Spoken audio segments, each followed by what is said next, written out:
Republican Representative Glenn Grothman really hates the idea of poor people having a place to live. For whatever reason, the people put together this bill knew we needed work requirements for SNAP.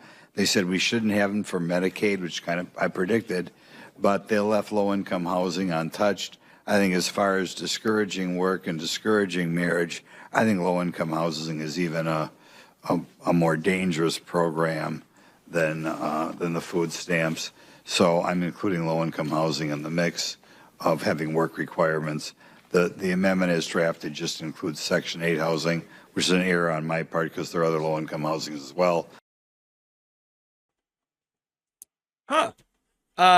Yeah, how dare we give these poors housing without making them work for it? Wow, Glenn Grothman. What a ghoul. Now, here's the thing. I've got some facts. Most people on Section 8 are poor. Super poor. Let me give you the stats on that. More than 80% of households under Section 8 subsidized housing earn less than $20,000 a year. Now, you might think, well, okay, but if you get a job, then you'll do better, right? And that's what they're trying to do. No, it actually doesn't work like that. Work requirements don't do anything to help you actually get a job. Because here's the thing. 43% of families in Section 8 housing are families that have children. 42% of these families with children have a female head of household. 43% of households that participate in Section 8 have at least one disabled family member. So basically, what you have here is a large amount of people who are on Section 8. By the way, and just because you're on Section 8 for a short period of time doesn't mean you're on it forever. The average is about 6 months. But, you know, for those other families who are not lucky enough to be able to get out of that, to get out of poverty, you have situations where these families are headed up by single mothers, for example, can't afford childcare, or they are caring for a disabled family member, or are themselves disabled and cannot work. But apparently, Glenn Grothman says, oh, no, let's make them work. No, we got to make them work because if you give them a home, and help them pay their rent, that discourages marriage. It discourages work. Wait, I tend to believe that you shouldn't be forcing people into potentially abusive marriages just to survive. Again, a lot of these people are single mothers. Now, the reality is that used to happen a lot before these programs were put into place. A lot of these conservatives think, no, we should go back to that.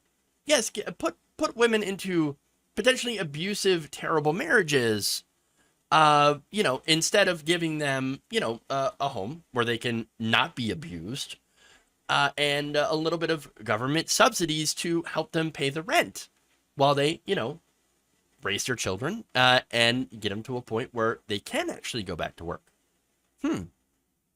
But again, as far as disabled people, generally, when you're disabled, you cannot work, or in some cases, you can, but in a very limited capacity. And the way that these Section 8 vouchers actually work is that they, depending on how much income you have, they can pay either the entirety of your rent or a portion of your rent. So the more income that you have, the amount of rent that you pay obviously goes up. It's a means-tested program. Now, for disabled people, again, some of them, many of them cannot work. Some of them can, but it has to be very specialized.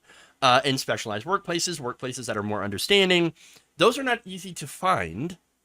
Harder even during difficult economic times of economic uncertainty, times where there is high unemployment. You have a lot of, competition for jobs. And so people with certain disabilities that are still able to work in a limited capacity do not get hired because they cannot do the full, portion of the job. So now, if you cut those people off from housing vouchers because you institute work requirements, which they're doing in Arkansas right now, and what Republicans wanted to do nationally, then you're essentially putting them out into the street. You are taking away their ability to afford what is already sky-high rents. Now, here's the thing about this program. Used to be, this was very bipartisan support for this. And actually, housing vouchers are a conservative idea. They're already means tested, as I mentioned before, and they phase out when you make more money. The amount of help that you get reduces the more money you make until you get to a point where you no longer receive the voucher. That's how it works. Now, in order to qualify for this, families must earn less than 50% of the area median income in order to qualify for a voucher. 3/4 of the vouchers are reserved for extremely low-income renters who earn less than 30% of the area median income.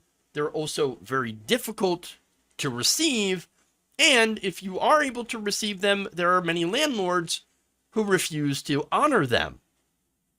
Now, currently, there is 2.3 million Americans already receiving housing benefits, but that's only 1 out of 4 eligible households that are able to use these benefits. Hundreds of thousands of more people are on waiting lists for these vouchers that often stretch out by years.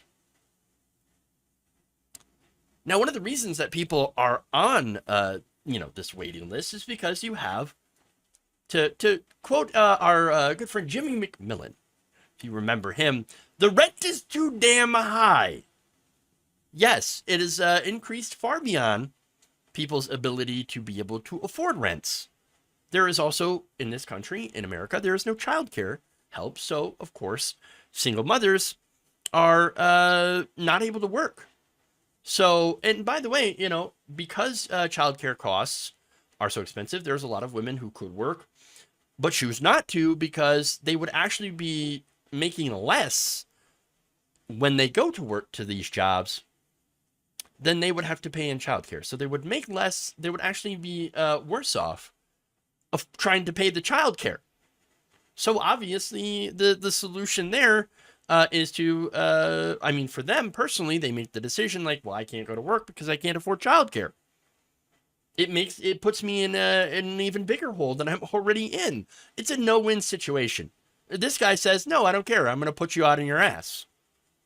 Okay, so creating a whole bunch more homeless people, unhoused people, that's your solution? No, that's ridiculous.